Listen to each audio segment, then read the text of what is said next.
Hey guys, what is up? Kid here, bringing you a deck profile, this time on Water Assassin Merlin.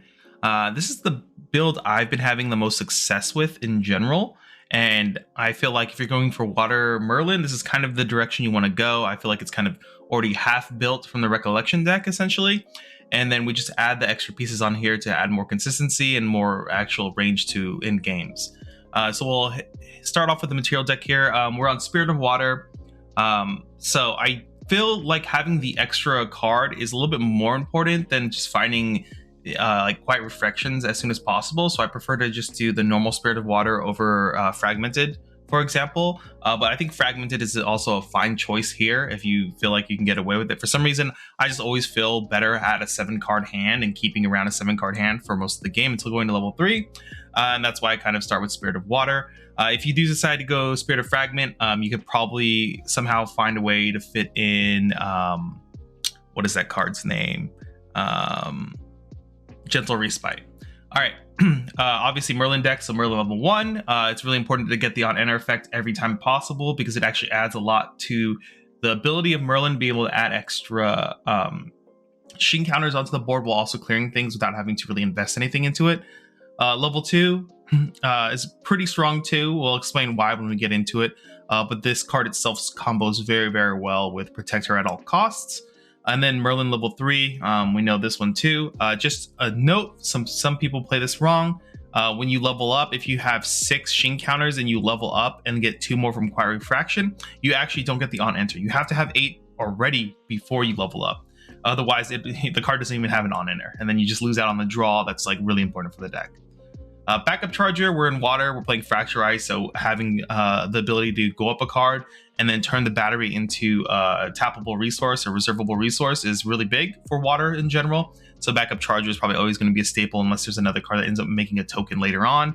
That also gives us a draw. Lost Providence, we're a level 3 deck, and we don't want to spend time materializing GCR, so Lost Providence is in this slot. Obviously, we can't afford the card because right now it was short printed, like Weaves of the Shore said.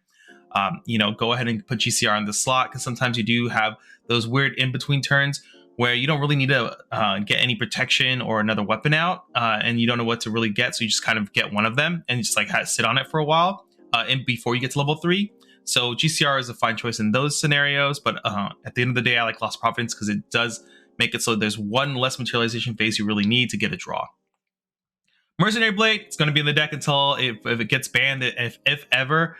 Without this card, I think the deck becomes a lot worse.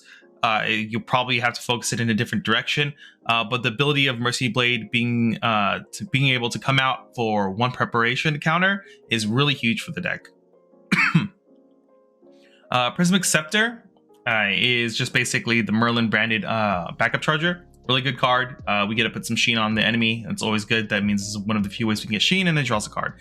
Safeguard Amulet. This is one of the choices to block some potential damage from like some burst and stuff. The biggest issue with this deck is that you have to get to level 3, and once you get to level 3, that's when you kind of can take control of the game. But before that, you're at your weakest in the first few turns of the game. So against aggro decks, against burn decks, having these things to delay them a little bit longer is really, really important. Obviously aggro decks are a little bit different because we have better protection for that, but when it comes to burn damage, we don't have the best protection in this list, other than just incapping things away and Safeguard Amulet. Shard Forge Blade, I actually decided to play this over Vorpal Sword in the material deck right now, because if I'm playing against a board-based deck that's going kind of wide or like little creatures on the board a lot, it's really nice to be able to turn my Memorite Blade, there we go. The Memorite Blade into the Shard Forge Blade, just for the extra push, and then it makes it more awkward for your opponent too when they put sheen counters. Sometimes to protect their own allies, they end up putting sheen counters on their champion, which becomes beneficial for you to do extra bonus damage to chip them away in that case. Otherwise, you can put sheen counters on the enemy allies through Shardwing Searchlight, and then be able to clear them out. So if there's a 4 health ally, for example, Frostborn Paladin, you swing with the bird, you put a sheen counter on it, then you can swing with this to finish it off, which is very, very nice.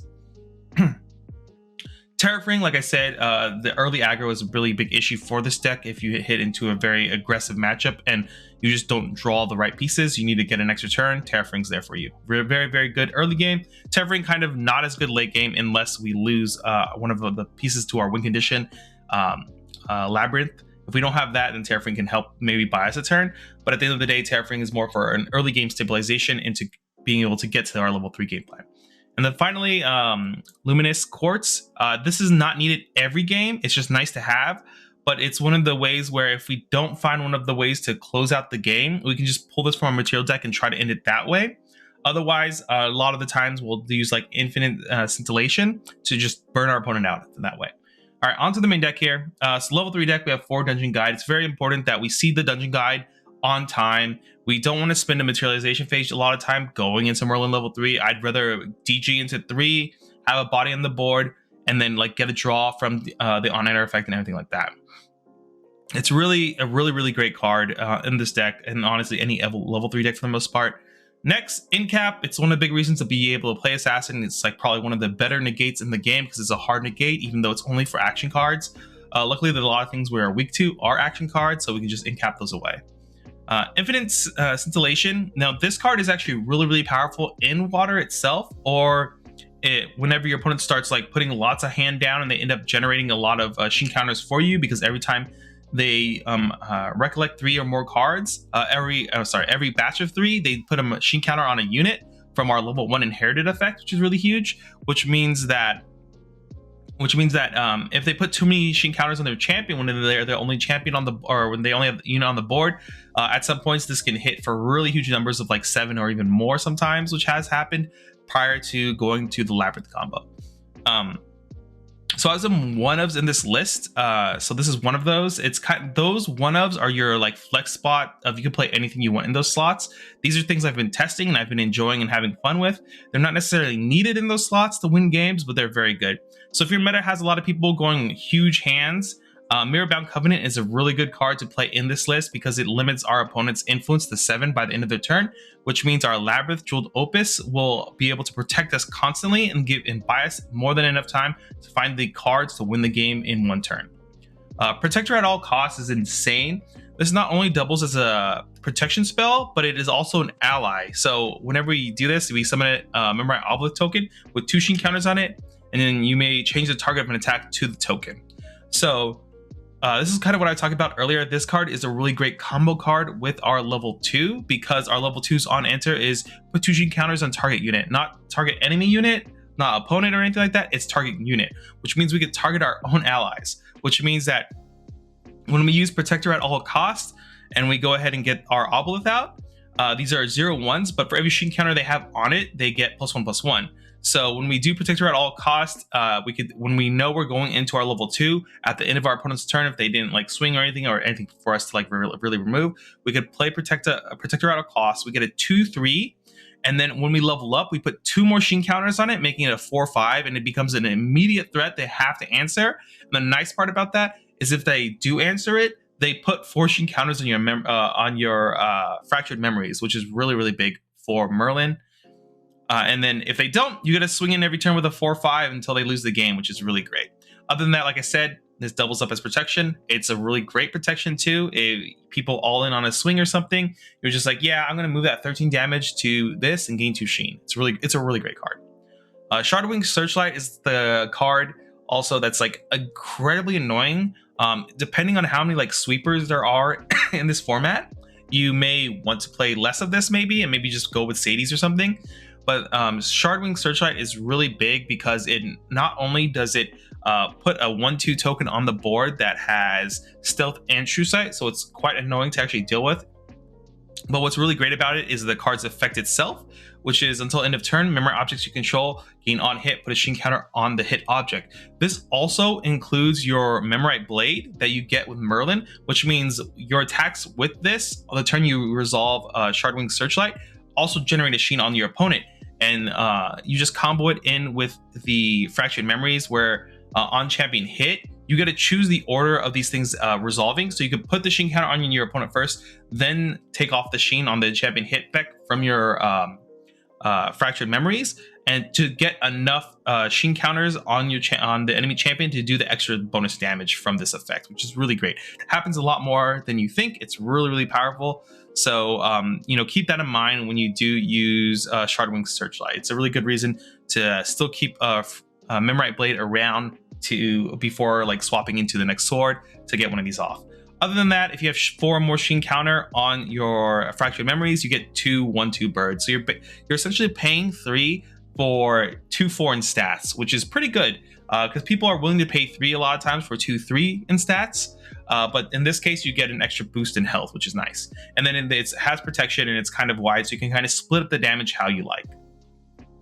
We're in water for Fracturized. It's like one of the better water cards. Same thing with Frostborn Paladin. We have a decent chunk of float in this deck, so we can cycle a lot for Frostborn Paladins and slam them, and we have our own 3/4s with intercepts that also have to be answered. So we do have some early game pressure we can apply with allies like Frostborn Paladin and our Memorite Obelisk, along with our little birds. But like I said, you got to keep in mind, depending on your meta or what you're anticipating to play against, if we're running into a lot of Lorraines that are just sweeping the board for 6, it gets kind of awkward. We don't want to give them too many draws. So in those matchups, sometimes Shardwing Searchlight is not that great. But Frostborn Paladin, always good. So this is like the key reason to be playing Water Merlin, this Labyrinth Jeweled Opus here. So this card will basically always cost 3 less for you. It's a 4 cost. And then the idea of the deck is that you want to get to 10 sheen as soon as you get to level 3 and slam one of these on the board, usually with some protection behind it. So if they have some Fantasia destruction, you have some ways to stop it. But generally, we get 10 sheen and we sit behind the first effect. Your champion has Spell Shot and Stealth as long as they're awake, and an opponent with the most cards in their memory has 6 or less cards in their memory, which means they can't target us until they have 7 cards in memory, which is very awkward for people. And that's why I was saying Mirror-Bound Covenant combos very well against decks that go high influence. We can cut down their hand size very easily, and then have Labyrinth Jeweled Opus protect us for the rest of the game. The next 2 bonus effects are very powerful. Obviously, the third one is one of the ways we win a lot of our games actually with this deck, depending on our opponent's life total. So the next one is at 18 sheen or more. At the beginning of your end phase, you get to draw a card. So as soon as you hit that phase, you get to draw 2 cards a turn automatically. And so eventually you will find your win condition faster than your opponent can do anything, especially if you already have Mirror-Bound Covenant out and they can't get enough influence to really turn off Labyrinth Jeweled Opus. And then finally at 36 plus, which you sheen counters, you would think this is hard to do, but actually the deck can do it pretty consistently and get there very consistently. It unlocks the effect of being able to tap this and move any amount of sheen counters from your fractured memories to target unit. So a lot of times we'll do some pokes early game, and then we'll try to finish off with Terminus, which we'll talk about later. It's a Crux attack card that doubles our sheen. So we'll swing in with that and put them down, we'll do 15 damage or so total throughout the game. And then we need to do that extra 10 to 20 extra damage or so, 10 to 15 or so to actually close the game out. We can tap Labyrinth once we doubled up our sheens enough and push those counters over to them, and then use Infinite Scintillation or Luminous Quartz to close out the game through burn damage that way. You have to be aware of options your opponent can do, obviously, because depending how you take the sheens counters away from them, sometimes you might be left with all the sheen counters being stuck on the opponent's champion, which can be very awkward. And then if you don't leave at least 10 sheen counters on your champion, they'll be able to target you. So you got to keep that in mind. You can't just shove 36 counters on them and think you've won the game, and then they negate the way you were going to win, and now you're defenseless, caught with your pants down. Keep that in mind. You don't have to move everything over, just move enough to end the game. Quiet Refraction is the best opening card, or turn 1 or turn 2 play, depending on what's happening. But basically, any game you open this in the first couple turns, those games feel much better than all the other games. Quiet Refraction is one of the best ways for us to actually naturally gain sheen and not have to worry about how our opponent is putting their sheen out on the board when they recollect. So that way we can have the consistent sheen generation. So if we find one of these, we basically have 6 guaranteed sheen. Going into level 3, we just need to find a couple more along the way to get to the 8, which is very nice. But yeah, so this is the easy 4-of. It's just really important that way. Once again, like I said earlier, we have a few 1-ofs in this list. That's kind of your flex spot. I play Rainwoven Chrysalis in that slot. It's an extra sheen generation to get 2 extra sheen onto our fractured memories. and it's just like a water barrier, but without floating memory. So if we get someone who's swinging or burning us with like a big fireball, this will buy us a turn basically. If we can't negate it, this will just make it so we take 1 damage, get some extra sheen on the side, and then we can move on. Otherwise, early in the game too, drawing into this, if you get some aggro stuff, maybe you block 1 or 2 damage with this. But what's really important is that you get the sheen, so you have the opportunity to level up a little quicker. So maybe in the more aggro matchups, you might want to bump this up a little bit. Who knows, really? It just really depends on what you're facing against. But the most important part of these type of cards is that it generates sheen for your fractured memories, because that's the biggest limiting factor for you to get to level 3.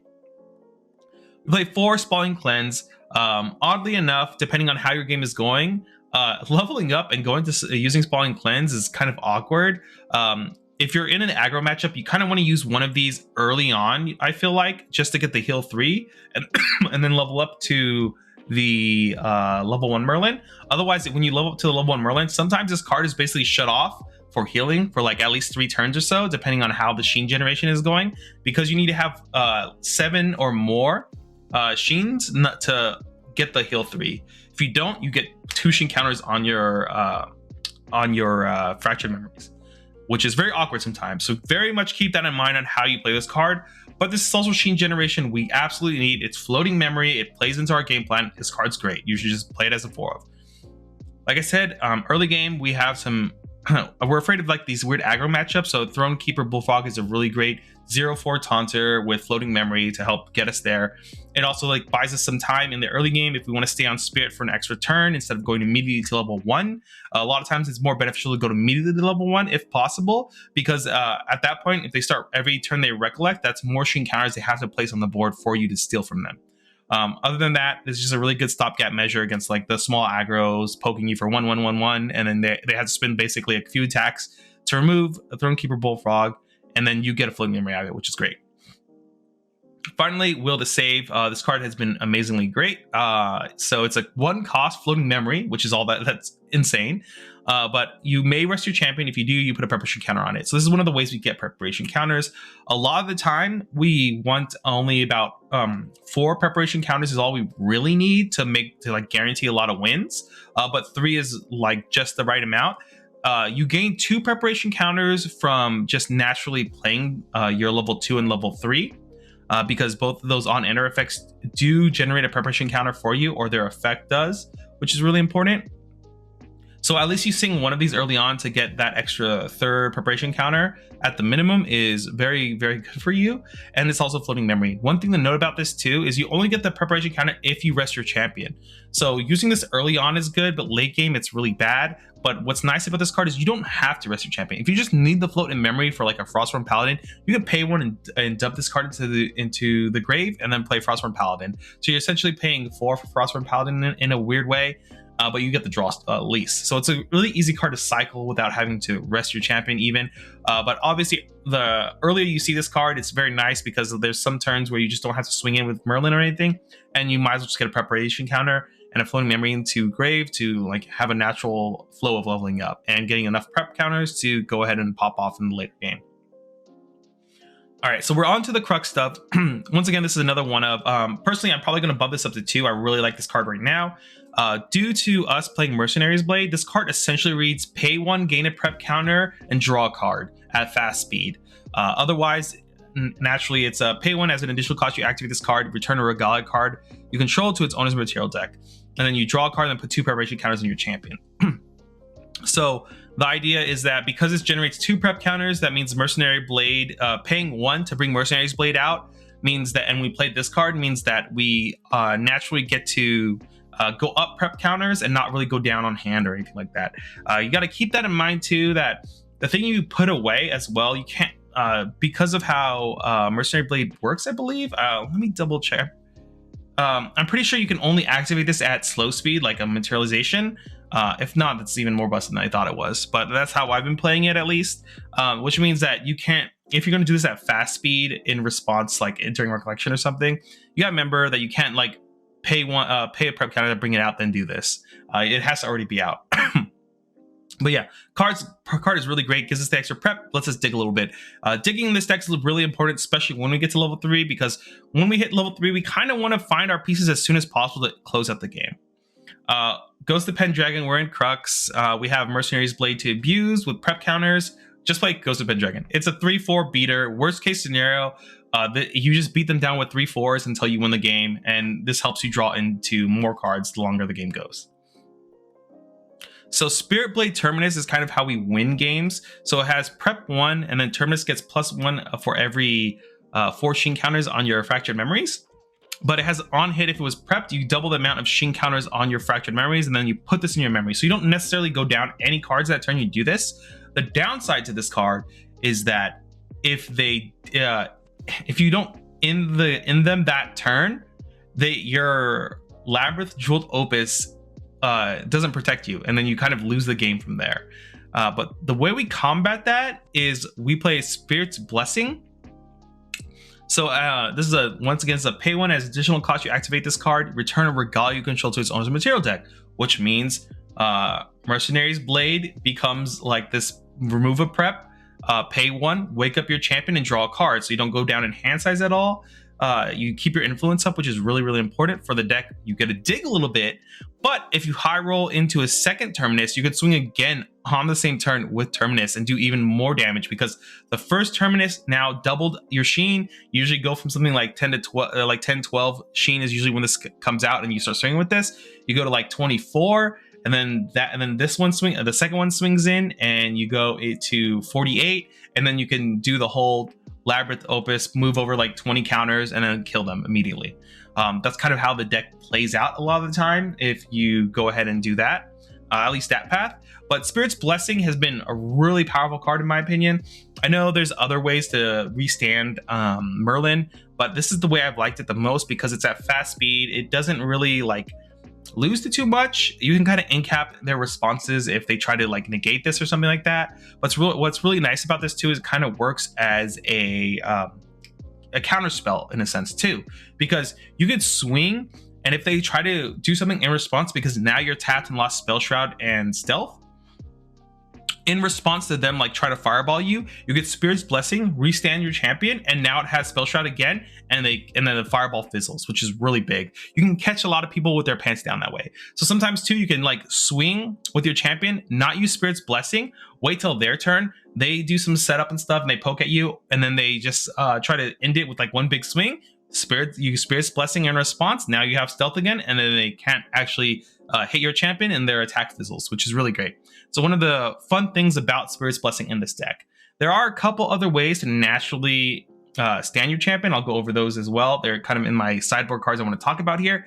But that's the general strategy of the deck, is we want to have this somewhat controlled game plan where we're poking our opponent a little bit along the way and get to his game state where we have Labyrinth out and they can't really do anything to us. They can't target us. They can't swing at us or anything like that.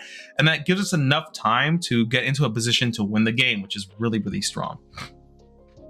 Outside of that, this has like been the only really good level 3 Assassin Merlin build I've enjoyed and have done very well with at locals, at least, and online when I test this deck around with other people online. It's been doing fairly well. I would say this deck is probably a very solid tier 2 deck, but depending on how the meta like fans out and everything like that, this could be a lot better than that. It just really depends on what the meta ends up going to be. If the meta becomes like too aggressive, like I said, one of the weaknesses of this deck is these aggro decks that you just don't have enough control tools, and you don't have the luxury of like Seal being able to just turbo to 3 and be fine. This deck requires a lot of setup in the early stages of the game to really get the huge payoffs at the end game, especially with the on enters, and especially with like the Merlin level 2 effect too, which costs 9 but costs 1 less for every Sheen counter you have on your Fractured Memories. A lot of times you will be paying like 2 to 0 for this effect that gives us a prep counter as well and draws us a card. So it's really important that you have the time to get up. So if the meta becomes too aggro, this deck might not be good enough or not be able to survive the early game enough to like win out the game and get to level 3. Because if you turbo to level 3, you're missing out on this draw effect, you're missing out on the on enter, and a lot of times you're never going to actually get to the 24 Sheen count. But yeah, so once that happens, if you get to 12 Sheen and you have a Spirit's Blessing and Terminus, you should always do it if you can guarantee like the restand, because of Merlin's level 3 at 24 plus Sheen at the beginning of your in phase. Look at target opponent's memory and banish a card from it until the end of the opponent's next turn. They may activate that card. What's important about this is you don't necessarily pick cards that they would likely play. You pick the bad cards out of their hand, so they lose one less card they can put down for influence. Because if you put like a fireball into their memory, like of course they're going to play fireball, then like they're going to lose their fireball. But if you put something in there that doesn't even matter and they can't really have, it doesn't really do anything the turn that you banish, it means they can't really play it, which means they actually lose out. Which is really nice, because once you hit the 24 Sheen, you've basically locked your opponent out of the game, unless they have ways to draw lots of cards in one turn. But if you have Mirrorbound Covenant plus the 24 Sheen activate on this, it's almost impossible for them to really get to the point where they can fight you and like get through an incap, for example, after getting up to 7 cards in memory. But so that's the main deck. That's the main game plan. If you should really try this deck out if you've been thinking about playing Water Assassin Merlin. It's honestly like my favorite deck I've been playing in this meta, even though I don't think it's like a tier 1 deck. It could be a tier 1 deck depending on how the meta shapes out. We'll kind of find out this weekend once this Ascent Manila, I think is the place in the Philippines, happens this weekend. We might see like how the meta shapes up, and then we have a better idea of how to like really structure the sideboard for this deck, and maybe change the main deck around a lot depending on what we're seeing. Because if you've noticed, we don't play Sadie at all in the main deck in this deck. I found that Sadie's been very awkward in this deck, which is surprising to me. Which is why I ended up cutting it and playing the Shardwing Searchlights in that spot instead, because there's a lot of times where you actually want to swing in with Merlin to steal counters, but also you're stuck in this limbo of like, do I play the Sadie instead, or do I swing in with Sadie instead for the Jildy 3 for like fake protection against my opponent? It's really awkward. And then like some matchups, they don't really play with any allies, and then Sadie feels bad. Sadie's just kind of like a swing in for 2 occasionally, which is nice. And then like the prep generation as well is okay that you get from Sadie for the extra prep. So that might be a really big reason. If you feel like you need a little bit more prep generation in this deck, Sadie might be a really good pickup in the slots here that are the one-ofs to curve that out for you if you feel like preparation is more important for the deck. So next I'm going to talk here about some of these cards I listed in the sideboard. Then this isn't really my sideboard. At the end of the day, I don't really want to give out sideboards for people, because I think sideboards are just supposed to be tailored for your local meta. But I'm going to talk about cards that could be in the main deck or to actually consider in the sideboard for this deck. So like I said, there are ways to restand your champion, and this is one of them, Vorpal Sword. It's a really, really powerful way to stand your champion. If you need extra spots in your deck and you don't want to play Spirit's Blessing, this is the way to do it. The downside to this card, though, it's kind of awkward sometimes. If they fracturize it, try to destroy it, then you're going to have to banish a card from your material deck to give it Spell Shroud. And then if they respond to that with something else, it's just kind of over. It's really rough in that case. But Vorpal Sword is a very good way to restand your champion, which is nice, because on ally hit, you can remove a preparation counter, and then if you do, you wake up the attacker, which is usually Merlin with this card. And it's a 3/3, so you're still swinging in for at least 3 every time you do that. Very good way to clear up the board in the later stages of the game as well, which is very nice. But one of the ways you can use this card is use Spirit Blade Terminus, attack like their Taunter. They say they have the 0/4 Taunter out. You use Vorpal Sword and Spirit Blade Terminus to smack that. Terminus doesn't require a champion hit, just requires on hit, which means when you remove that ally out of the way, you can now remove a prep and then restand Merlin, making it so that now you have protection again and you doubled up on your Sheen counters. And then that can give you enough Sheen counters to really start popping off. I found this way of using Vorpal Sword like the best way to really use it, but I've also felt like I've never really needed it in the deck, because I a lot of times find more use for Shard Forge Blade into these ally decks that I have to like kind of contest the board with when I really don't want to early game. This felt more important in those matchups than anything. Obviously, if we're not playing into too many like heavy ally decks or something like that, where we have to control the board that heavily like that, Vorpal Sword is probably pretty decent in those matchups. When we have to get through a big ally or something like that, or restand, it feels pretty powerful. But obviously, if they have no allies, then Vorpal Sword has less less use at the end of the day, because we have to hit an ally to be able to stand. Next, I'm going to talk about Merlin Surreal Figment. So this card is, ever since this card was spoiled, I thought this card was bad, even after I figured out like how the Merlin deck works. But I've opened up a little bit to it as time's gone on. Yes, it's a distortion, so you could play Looking Glass with it, but it's a 2/3, so it's never survive. It's like never surviving multiple turns. It's just gone immediately because this generates too much sheen the longer it lives, and your opponent is afraid of that all the time. But in the Spirit's Blessing slot, you could play this if you don't own Spirit's Blessing instead, or you just want to add more ways to restand your champion. Because if you go to 12 if you have 12 sheen counters on your your Fractured Memories, means you can like swing with Merlin, put a sheen counter on a target unit or whatever, and then this could also technically buff your Opus, by the way, as well. Since it doesn't say a target opponent or whatever, you can target your own units, though that never comes up. But Merlin, for the most part, Surreal Figment, we're usually trying to abuse the secondary effect because it's element bonus plus sheen 24. So when you're at 12 sheen counters, you can double up with Terminus to go to 24, sack Merlin away to restand your champion, and then put 2 sheen counters on the opponent. So now the on attack plus the 2 sheen counters from sacking this to restand Merlin puts 3 on them, which means that you're going to get the bonus damage from Merlin's Fractured Memories. For whenever you remove 3 sheen counters from the enemy champion, you're going to do additional 3 damage, 3 or more fracture.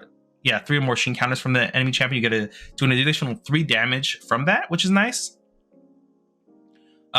So that way it generates the 3 sheen counters on its own because of the on attack, plus you sacrifice this Merlin, you put 2 sheen counters to target a unit, you just put it on top of your enemy champion, and you get the 3, which is nice. So you get some little bonus damage that way. And then this is one of the other ways to stand Merlin up, and hopefully that's enough to get you really to win the game from that point forward. If you don't have Spirit's Blessing or think that it's a wasted slot in that sense, you could try playing Merlin Surreal Figment. I don't recommend playing it with Looking Glass because I think playing this just as like late game restand your champion effect is pretty good.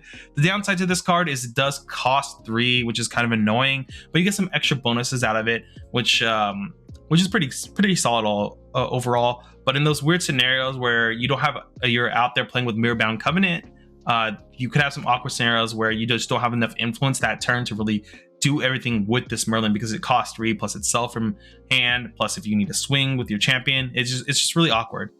But it's still a really good substitute for Spirit's Blessing. Next, Excalibur's Reflected Edge. I kind of like this card. It's just really weird because it helps you answer cats. It can double up your scepters as well. If you put this out and then you can pop your Excalibur, you can get another scepter, which is pretty nice. I've done that a couple times when I've tried this build with Excalibur. I think this is kind of like a meta call in a sense, where if there's things with True Sight that you need to swing at, or things with Stealth and you need True Sight, mostly like cats and stuff, this is really good because this plus a bird is enough to remove a cat essentially. As a card to consider, and it's on Destroy effect is still really powerful. A lot of the stuff here you wouldn't mind doubling up on. Lost Providences, for example, Scepters, Safeguard Amulet, things like that. It's just a solid card overall. It's not very great, but it's worth considering, I think. Next, Sadie. I talked about this earlier, but we'll talk about it again. I think if you're really worried about preparation generation in the deck, just play Sadie. Play a couple Sadies in there. That'll be enough. It's kind of like the control. I swing for 2 over and over again. You try to remove it. I pay 2 and put it back to my hand. And we play this song and dance where I get preps from it, and you make it easier for me to win the game.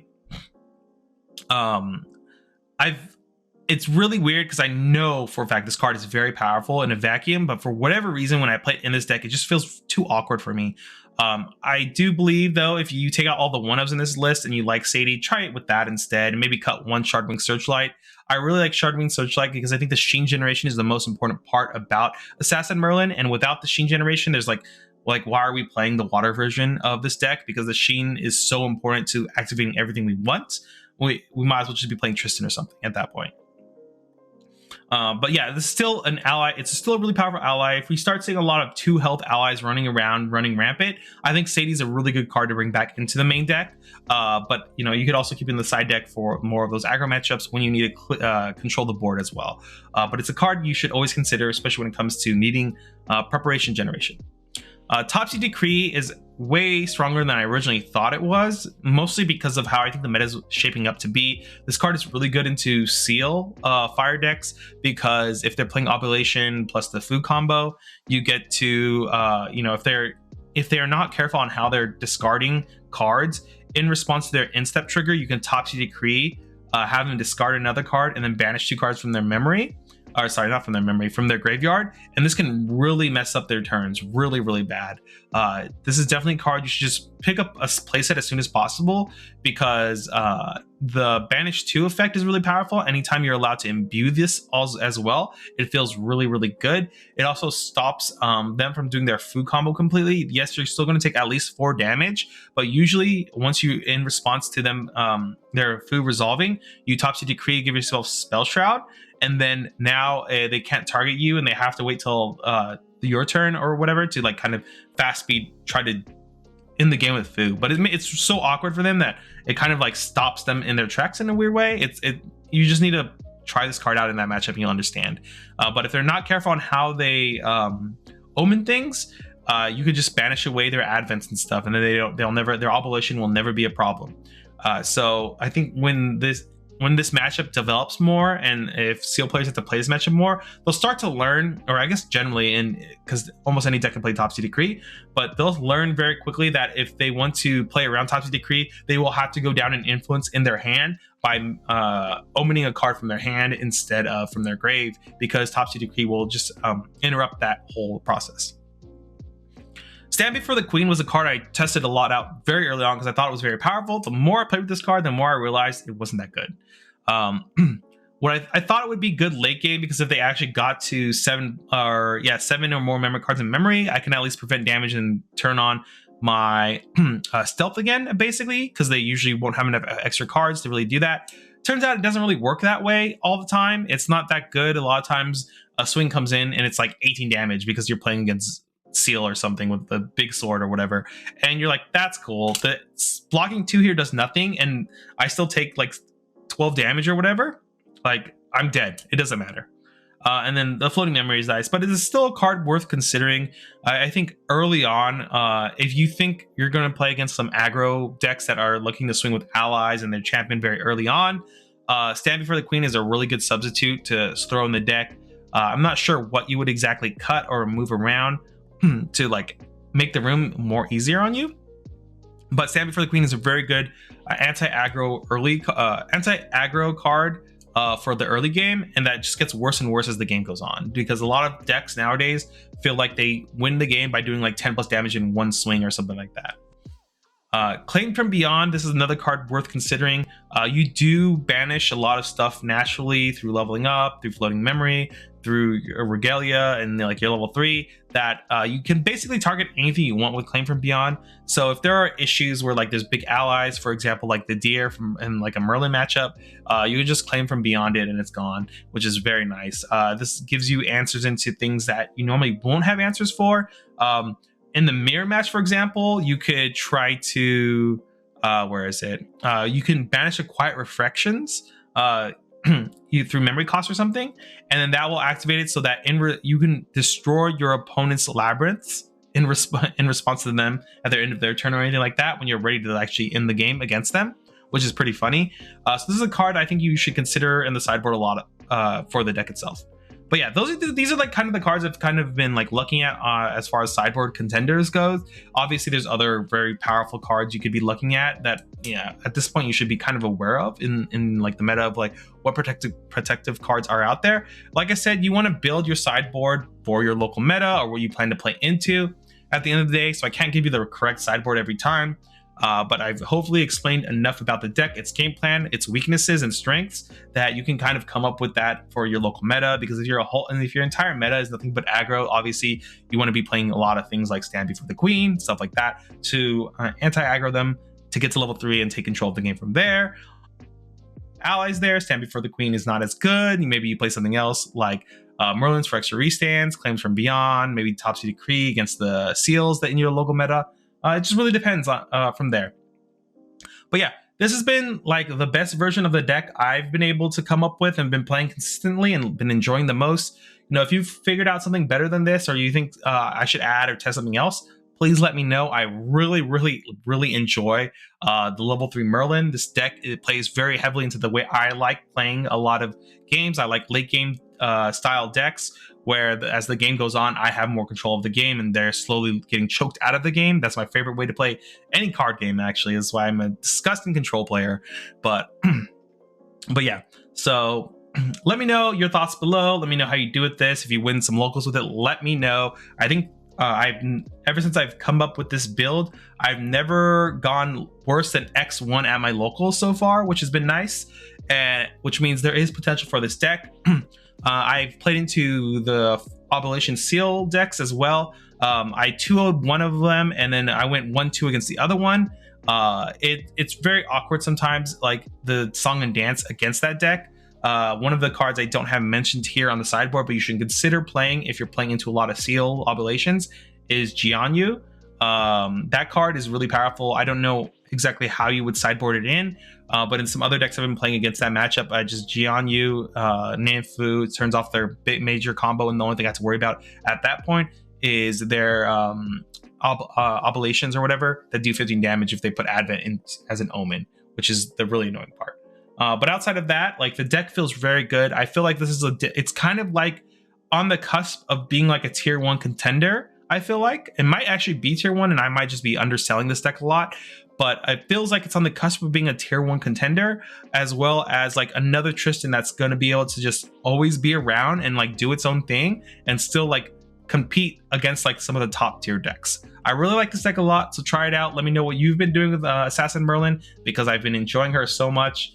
Make sure to like, comment, subscribe, and all that, and hopefully I see you guys in the next video. Later, everyone.